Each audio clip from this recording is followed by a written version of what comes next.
Before we begin, let me tell you something about Lagos. This city has a way of making dreams come true and nightmares even more real. Long ago, well, not that long, maybe 3 years back, in the bustling, never sleeping city of Lagos, there lived three inseparable friends who thought they had life figured out. Their names were Sharon, Vanessa, and Titi. Everyone in town called them the iPhone Baddies. They weren't queens of any royal lineage, nor witches from ancient covens, nor even proper influencers with those coveted blue verification ticks. But on Instagram, Snapchat, and TikTok, they were absolute royalty, the kind who ruled timelines with soft life poses, perfectly angled mirror selfies, and captions that made single girls jealous and broke boys bitter. No stress, just vibes. Sponsored by Grace and Good Energy. Main character energy activated. Sharon was the unspoken leader of the trio, always sporting the latest iPhone.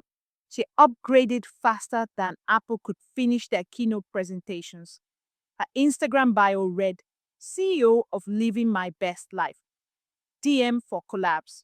God's favorite. She had 47,000 followers, most of whom wondered how a girl with no clear job could afford her lifestyle. Sharon would just smile and say, Grace and strategy, babe. She was 24, honey skinned, with a body that made tailors charge extra. And she had this way of walking into a room that made everyone look up from their phones. Her real talent, making people believe the fantasy. Every post was a production. The lighting had to be perfect, the angles calculated, the caption poetic enough to get screenshotted. Vanessa was the strategist, sharp as a new blade and twice as dangerous. She knew all the angles, filters, and hashtags that would make a post go viral. While Sharon was the face, Vanessa was the brains. She studied the algorithm like it was jam, analyzed engagement rates like a stockbroker, and could smell a trending sound 3 days before it blew up. At 25, she was the oldest and the most calculated. Her signature look was long Brazilian hair that touched the waist and acrylic nails so sharp they could cut through lies. She worked part-time at a makeup store in Lekki, but her real job was content creator, which her mother translated as professional unemployed person with phone. Mommy doesn't understand the creator economy, Vanessa would sigh, sipping her iced latte that cost more than transport fare for a week. Titios was the baby of the crew, just 22, fresh out of university, and still naive enough to believe in love and loyalty. She was the one always holding the ring light, checking if the sunset provided good natural lighting, and saying things like, Guys, hurry, the golden hour is ending. Titi was chocolate skinned with dimples that made older men try to shoot their shot with my daughter energy before revealing their true intentions. She was the most naturally beautiful of the three, which is why Sharon always made sure Titi stood slightly behind her in group photos. Their friendship had started in 2019 at a networking event in Victoria Island, which was really just a fancy party where girls went to meet men with money and men with money went to meet girls with beauty. They bonded over their shared love of the soft life, their matching iPhone 11 Pros, and their mutual agreement that suffering is not a flex. For 3 years, they'd been inseparable, sharing clothes, secrets, boyfriends, though they'd never admit that part, and dreams of becoming big enough to get paid for just existing beautifully. Their lives seemed perfect till one Friday night when something strange happened that would change everything. It was late September, and Lagos was doing that thing where it couldn't decide between rainy season and harmattan, the weather as confused as a politician's promise. The girls were preparing for a DJ Zeno's Island Bash, a party so exclusive that even mosquitoes needed VIP passes to enter. This wasn't just any party. This was the party. The one where your social media status would either be made or broken. The one where if you didn't attend, you might as well delete your accounts and start a provision shop in your village. The iPhone Baddies had been planning for 3 weeks straight. Sharon had ordered matching custom made outfits from a tailor in Yaba, body hugging mini dresses in emerald green that cost 85,000 naira each. Vanessa had booked appointments at the most expensive salon in Lekki for bone straight installation that would cost 150,000 naira per head. Titi had secured a makeup artist who charged 40,000 naira but was worth it because her highlight could be seen from space. But there was one crucial problem that threatened to destroy everything. Their sponsor, a fine boy named Prince Jide, had suddenly gone ghost. Now, let me tell you about Prince Jide. He wasn't a prince of any kingdom except his mother's 3-bedroom flat in Ikeja, but he carried himself like royalty. He was 38, married, which he forgot to mention initially, owned a car dealership, which meant he sold fairly used cars, and loved young girls who made him feel like he was still in his 20s. Jide had been funding the girls' lifestyle for 6 months, covering brunch bills, buying them hair and nails, sending 50,000 naira for fuel, even though none of them owned cars. In exchange, Sharon would accompany him to events as his cousin, pose for photos that made his friends jealous, and occasionally disappear with him into hotel rooms for business meetings. It was a transaction they all understood but never named. But for the past week, Prince Jide had been ignoring calls, leaving messages unread, and posting cryptic WhatsApp statuses. When you realize who your real friends are, the kind of status that meant his wife had probably found his second phone. It was now Friday evening. The party was the next day, and they were gathered at Vanessa's signature salon in Surulere, the same salon where they always got ready for big events, surrounded by the smell of burning hair and the sound of other girls gossiping about men who weren't worth the brain cells being wasted on them. Vanessa, call him again! Sharon barked, pacing back and forth as her nude-colored stiletto nails dried under the mini UV lamp. Vanessa rolled her eyes so hard she almost saw her own brain. I've called him 10 times, Sharon. 10! He's ignoring me like NEPA ignores electricity bills, like LASTMA ignores logic. We get it, Sharon snapped, anxiety creeping into her voice. She checked her iPhone 14 Pro Max for the 100th time, scrolling through her bank app. Balance 23,456 naira, 23,000 naira. That couldn't even cover transportation to the island and back in a decent Uber. Titi sighed from her corner, scrolling through TikTok while her toenails got painted hot pink. Maybe he's finally broke. Or maybe his wife caught him. His WhatsApp status has been very wounded husband lately. They all burst out laughing, but the laughter was nervous. Hollow, Sharon stopped pacing and stared at her reflection in the salon mirror. Her face was flawless. Fenty foundation in shade, 385, perfectly arched eyebrows, lips glossed to perfection. But behind the beauty, there was panic. Without Jide's money, there would be no VIP section, no bottles of Azul, no yacht access, no drone shots, and worst of all, no content. In their world, attending a party without creating content was like going to church without saying Amen. Technically, you are there, but what was the point? We need a backup plan, Vanessa said. her strategic mind already spinning. What about that banker guy who's been disturbing your DMs, Sharon? Chidi, the one with the tribal marks? Sharon wrinkled her nose. He's married with 3 kids and his wife is friends with my cousin. That's too close to home. I'm not that desperate. What about? Titi started. No, Sharon cut her off. We're not borrowing money. We're not going half on drinks. We're iPhone baddies, not iPhone brokies. We'll figure something out. That's when it happened. Ding! A notification popped up on Sharon's phone. A DM from an account she didn't recognize. Queen of Oko. Want to make money, real money? Meet me tonight. No stress, no crime, no wahala.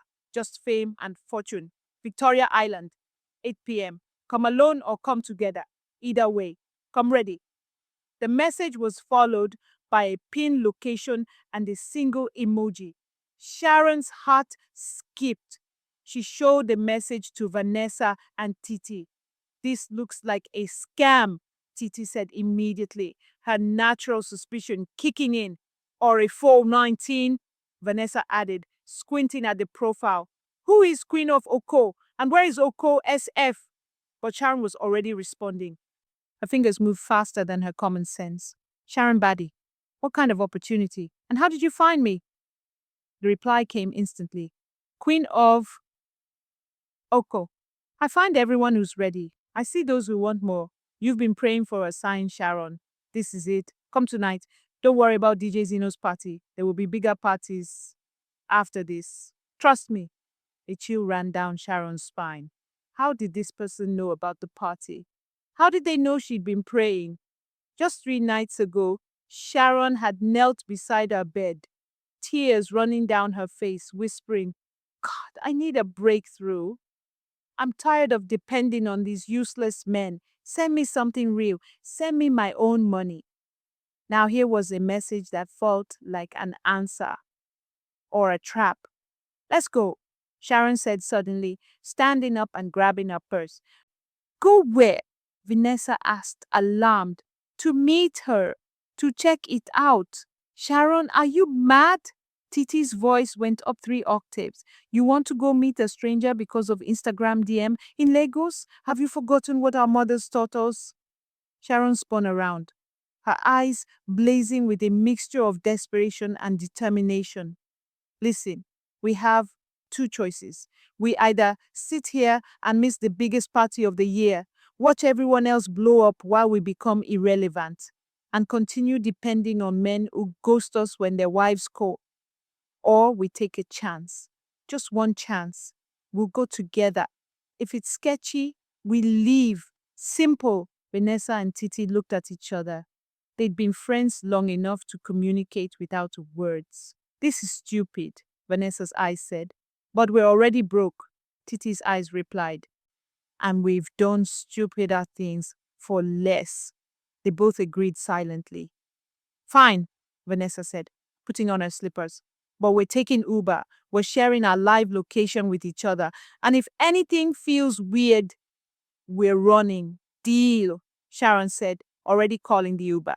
And that's how, instead of heading to DJ Zeno's Island Bash, the iPhone baddies took a ride to an address in Surulere that would change their lives forever. The location wasn't Victoria Island like the message said.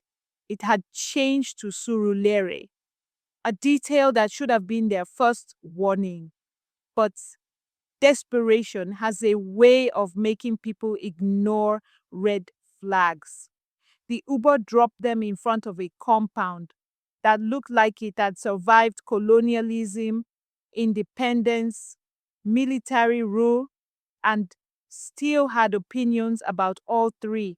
The building was an ancient face me, I face you structure, painted in peeling yellow with green windows that looked like tired eyes. Loud Fuji music poured from one room, the smell of jollof rice from another, an argument about landlord wahala from a third. This is the address, Titi whispered, clutching her phone like a weapon. Sharon checked the location again. Flat 7B. They climbed the stairs carefully. heels clicking against worn concrete. A woman carrying a baby glanced at them suspiciously. Their designer outfits looked as out of place in this compound as snow in Lagos. Flat 7B was at the end of a dark corridor. The door was old but oddly clean, with strange symbols carved into the wood that looked like a mixture of Yoruba tribal marks and QR codes. Sharon knocked. Silence. She knocked again. The door swung open by itself, creaking like every horror movie they'd ever watched. That's our cue to leave, Titi said, already turning around. But a voice called from inside, smooth as honey, deep as midnight. Come in, daughters of the algorithm. I've been waiting. Against every instinct, they stepped inside. The interior was nothing like the exterior. It was like stepping into a different dimension, half tech store, half shrine. The walls glowed with soft blue light from dozens of screens showing live Instagram feeds, TikTok videos, Twitter timelines, all scrolling endlessly. USB cables hung from the ceiling like vines, intertwined with cowrie shells and red cloth. Laptop keyboards were arranged in patterns on the floor like ritual divination items. The air smelled of incense and that particular scent of overheated phones. In the center of the room sat a woman before a massive mirror framed with cowries, wires, and what looked like charging cables tied with palm leaves. She was timeless, could have been 25 or 250. Her skin glowed like moonlight, reflecting on water, smooth and luminous. Her eyes held the kind of wisdom that made you want to confess sins you hadn't even committed yet. She wore a white lace buba and wrapper, but modern, like traditional meets Beyonce stylist. Her jewelry was the strangest part. Necklaces made of SIM cards, bracelets woven from fiber optic cables, and rings that seemed to pulse with light. Welcome, she said, her voice filling the room like surround sound. I am Mama Wi-Fi, the keeper of connections, the guardian of the grid, the mother of all networks. The three girls stood frozen, somewhere between fascinated and terrified. Sharon found her voice first. Are you like an influencer manager? Mama Wi Fi laughed, a sound like wind chimes and dial up internet merging. You could say that. I manage more than influence. I control connection itself. I am the bridge between the physical and digital, the old gods and new algorithms. Vanessa, ever the strategist, stepped forward. So, what exactly are you offering? The message said, fame and fortune. Direct. I like that. Mama Wi Fi gestured for them to sit on cushions arranged around her. Let me tell you a story. Long before the internet, before phones, before even telephones, there was still connection. We called it destiny, fate, divine appointment. The spiritual realm had its own network, you see. Prayers traveling up, blessings coming down, curses bouncing around like bad signals. Then humans created technology, phones, internet, social media. They thought they were inventing something new, but really they were tapping into something ancient: connection, the desire to be seen, heard, known. I am one of the old spirits who adapted. While others complained about the changing world, I evolved. Now I exist in both realms, the digital and the spiritual. I can give you what you're seeking: real fame, lasting influence, unlimited access. Sharon leaned forward, her eyes hungry. How? Mama Wi Fi smiled and snapped her fingers. Three sleek black iPhones materialized on a table before them. But these weren't ordinary phones. They seemed to shimmer with an inner light, the Apple logo glowing blue instead of white, the edges pulsing like they had a heartbeat. These are iPhones of infinite connection. Mama Wi Fi explained. They don't need charging, they draw power from the network itself. They don't need data. They exist beyond normal bandwidth. They don't need Wi Fi. They're connected to something deeper. Whatever you post with these phones will go viral instantly, not because of hashtags or timing, but because these phones tap into pure human desire. They show people what they want to see, make them feel what they want to feel. You gain followers faster than you can count. Brands will beg you for partnerships. Money will flow like data. It sounded too good to be true, which usually meant it was. What's the catch? Vanessa asked, her strategist instincts screaming that nothing came free. Mama Wi Fi's smile didn't waver. Smart girl. Yes, every connection has a cost. The rules are simple. 1. Never take a selfie after midnight. The witching hour belongs to the old network, not the new. Your reflection becomes unstable then. Vulnerable. 2. Never ignore 3 missed calls from an unknown number. That's me checking in, making sure the connection stays clean.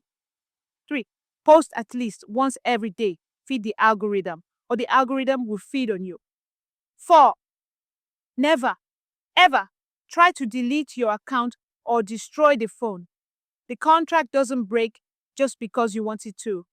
Break any of these rules and she paused, her eyes glowing blue for just a moment. Let's just say your reflection might not return to you. It might decide it likes being online more than being human. Titi grabbed Sharon's arm. This is crazy. We should go. But Sharon was already reaching for a phone, her hand moving like it belonged to someone else. And if we agree? If we follow the rules? Sharon asked. Then you become what you've always wanted to be. Truly seen, truly famous, truly free from depending on men who treat you like property. You become goddesses of the grid. Vanessa bit her lip, thinking, how long does the contract last? Till you decide you've had enough. But Mama Wi-Fi's smile grew wider. No one ever decides they've had enough. Fame is more addictive than anything else humans have created. Sharon picked up one of the phones. It was warm in her palm, almost alive. The screen lit up automatically, showing her face in the camera. But her reflection looked more beautiful than any filter had ever made her. I'm in, Sharon said. Sharon, wait, Titi started. But Vanessa had already grabbed a phone too. We came here for a reason. We're tired of struggle. We're in. Titi looked at her friends, then at Mama Wi-Fi, then at the glowing phone waiting for her. She thought about her mother's disappointment, her bank account with N8,000, her ex-boyfriend who dumped her for a girl with better prospects, the way she'd cried herself to sleep last Tuesday, worrying about life. Fuck it, Titi whispered, grabbing the third phone. We're in. Mama Wi-Fi clapped her hands once. The sound echoed like thunder. Then it is done. The covenant is sealed. Welcome to the network, daughters. May your signal stay strong. The room flashed bright blue. When their vision cleared, they were standing outside the compound, phones in hand, Uber already waiting. They looked at each other, dazed. Did that just happen? Titi asked. Sharon looked at her new phone. It showed 100% battery, full signal bars, and a notification. Welcome to unlimited access. Your first post awaits. They got into the Uber in silence, each holding their phones like they'd just been handed loaded guns. They had no idea they weren't holding just phones. They were holding leashes, and they just put the collars around their own necks. Saturday morning broke over Lagos like a promise kept. The iPhone baddies woke up in Vanessa's one-bedroom apartment in Surulere, where they'd spent the night too excited to go home. Sharon grabbed her new phone first. Oh my God, she whispered. What? Vanessa shot up from the mattress on the floor. Look, Sharon's follower count, 347. She'd posted one photo last night before sleeping. A simple mirror selfie with the caption, "New phone, new energy." And it had gone absolutely insane. 12,000 likes, 3,000 shares, 2,500 comments. Verified accounts were commenting, "Who is this queen?" Following immediately. How is she glowing like that? Check yours, Sharon urged. Vanessa grabbed her phone. 72,893 followers. TT, trembling. 68 to 234 followers. They'd gained over 40,000 followers each, overnight, from single posts. "This is insane," TT breathed. "This is that mama Wi-Fi package," Vanessa screamed, jumping up and down. For the next hour, they just kept refreshing, watching the numbers climb like a rocket. By noon, Sharon had crossed 100K. By 2 p.m., Vanessa hit it too. By evening, TT was there. Their DMs exploded. Clothing brands offering free outfits for tags, restaurants begging them to come dine and post, club promoters offering VIP tables, photographers volunteering free shoots, bloggers asking for interviews, and oh, the men, married, single, young, old, sliding into DMs with Lamborghini offers and private jet invitations. Prince Jide even called, suddenly available. "Sharon, babe, I've been trying to reach you. My phone was giving me issues." Sharon declined the call and blocked him. "We don't need him anymore," she said with a smile sharper than her cheekbones. "We don't need any of them." That night, they went to DJ Zeno's Island Bash, not as attendees begging for entry, but as VIP guests, personally invited by the organizers who'd seen their viral posts. They arrived in a G-Wagon arranged by a new sponsor, an oil company CEO who'd sent $500,000 to Sharon's account with a simple DM, "Whatever you need, Queen." The party was everything they'd imagined and more. They moved through the crowd like royalty, while regular girls stepped aside, whispered, pointed, snapped secret photos to post with captions like, "I saw the iPhone baddies in person." They danced on tables, drank champagne that cost more than rent, took photos that would get 50,000 likes before morning. Their phones never died, never lagged, never needed Wi-Fi. It was magical. It was perfect. It was exactly what they'd always wanted. Days turned into weeks. The iPhone baddies became Lagos royalty. Actual royalty, not just Instagram royalty. By October, they'd moved out of their old apartments into a 3-bedroom luxury flat in Lekki Phase 1. Sharon got herself a Mercedes Benz.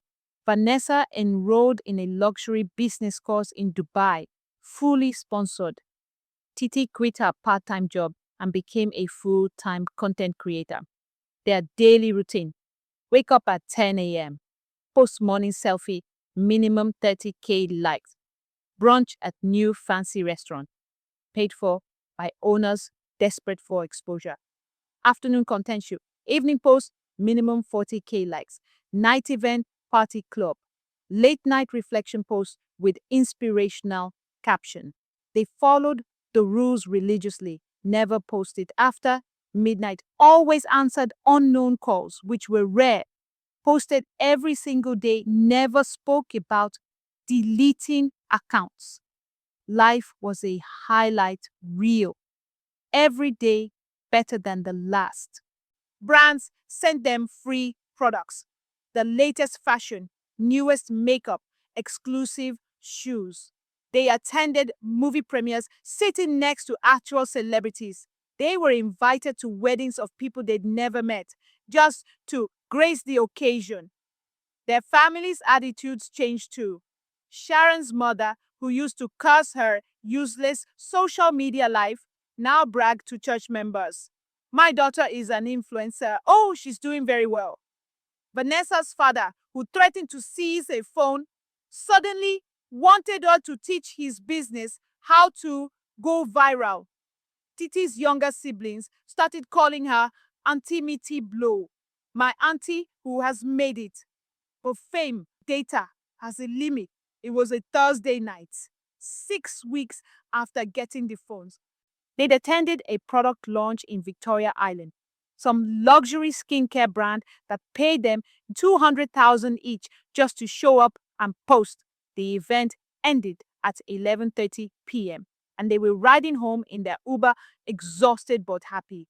Vanessa was editing photos. Titi was responding to DMs. Sharon was just staring at her phone, watching her follower count tick up: 487,234, 487,235, 487,236. You know what's crazy? Sharon said suddenly. Vanessa didn't look up. I can't remember the last time I just existed without posting, without thinking about content. That's the price of fame, babe. Vanessa replied automatically. Sacrifice separates the stars from the strugglers. But don't you ever feel like... Sharon trailed off, not sure how to articulate the strange emptiness that had been growing in her chest. We're performing even when nobody's watching? Titi looked up sharply. She'd been feeling it too. This weird sense that a reflection was becoming more real than she was, that her online self was slowly replacing her actual self.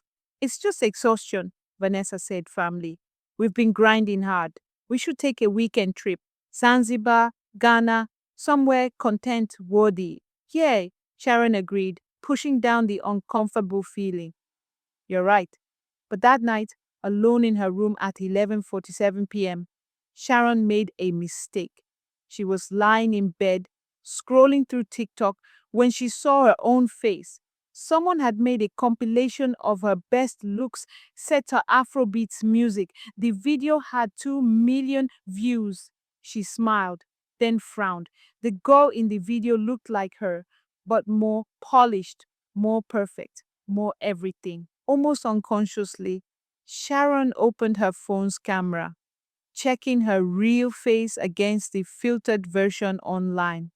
I look better online, she whispered to her reflection. Her reflection smiled back.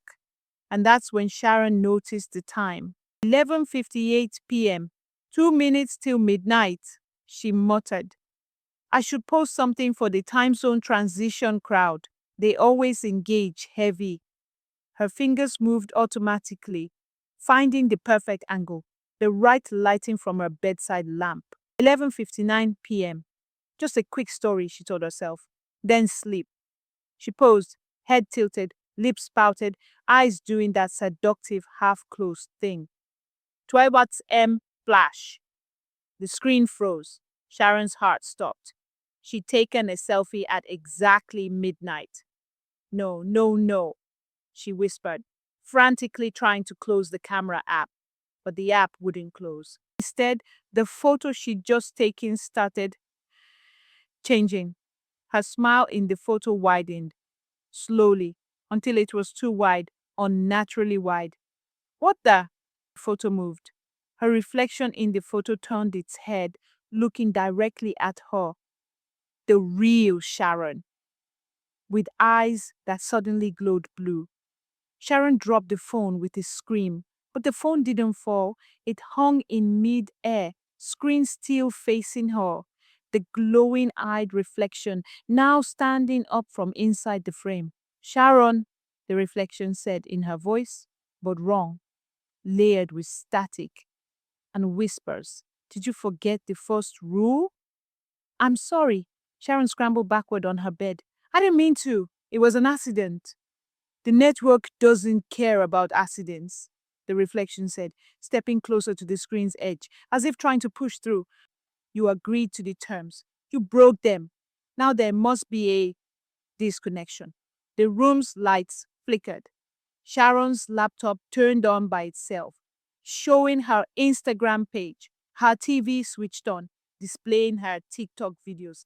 Every screen in her room came alive, all showing her face, her digital face. Stop! Sharon begged, tears streaming down her face.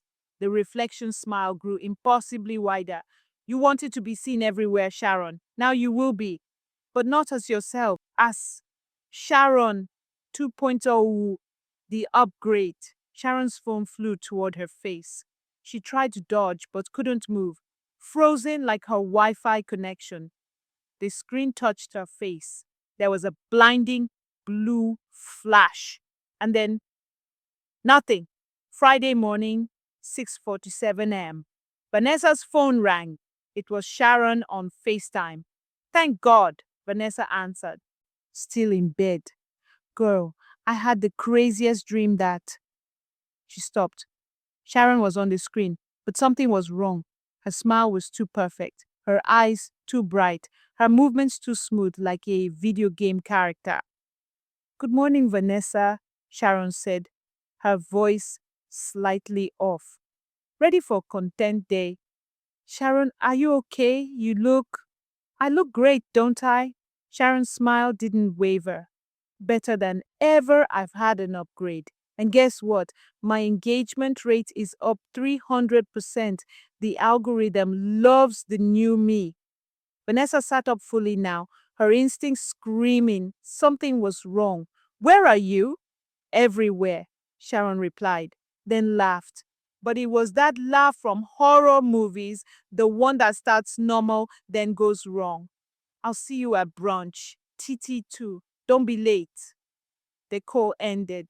Vanessa immediately called Titi. We have a problem. To be continued in the video. But let me tell you something before we continue. In Lagos, we have a saying. When your chi wants to use you as sacrifice, it will make you reject common sense. The iPhone baddies thought they were using the network. They didn't realize the network was using them.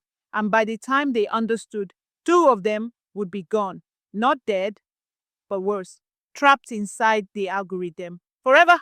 Would you take that phone if Mama Wi-Fi offered it to you? Would you follow the rules? Or would you be like Sharon and think you're special enough to break them?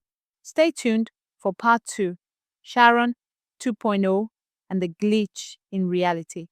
Moral of the story. So far, not every blessing is from God. Some are from the grid. Fame without wisdom is like a phone without a password. Everyone can access you.